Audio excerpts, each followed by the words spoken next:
Amigo, ¿qué te pasa? Estás llorando, seguros por desdenes de mujeres. No hay golpe más mortal para los hombres que el llanto y el desprecio de esos seres.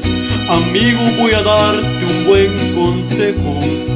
Si quieres disfrutar de sus placeres, consigue una pistola si es que quieres, o cómprate una daga si prefieres, y vuélvete asesino de mujeres.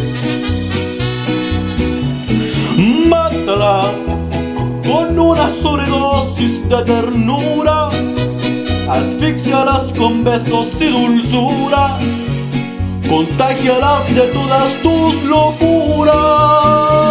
Mátalas con flores, con canciones, no les falles, que no hay una mujer en este mundo que pueda resistirse a los detalles.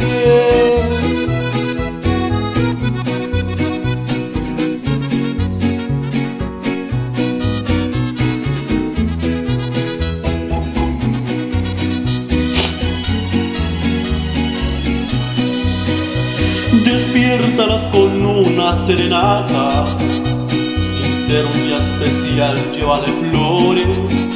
No importa si es la peor de las ingratas, que tú no eres un santo sin errores.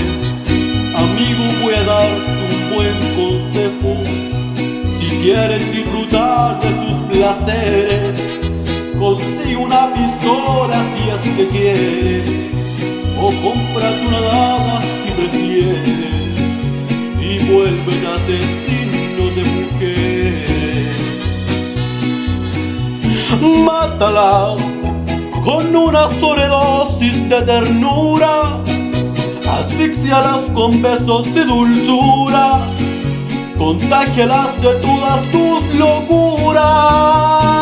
Mátalas con flores, con canciones, no les falles, que no hay una mujer en este mundo que pueda resistirse a los detalles.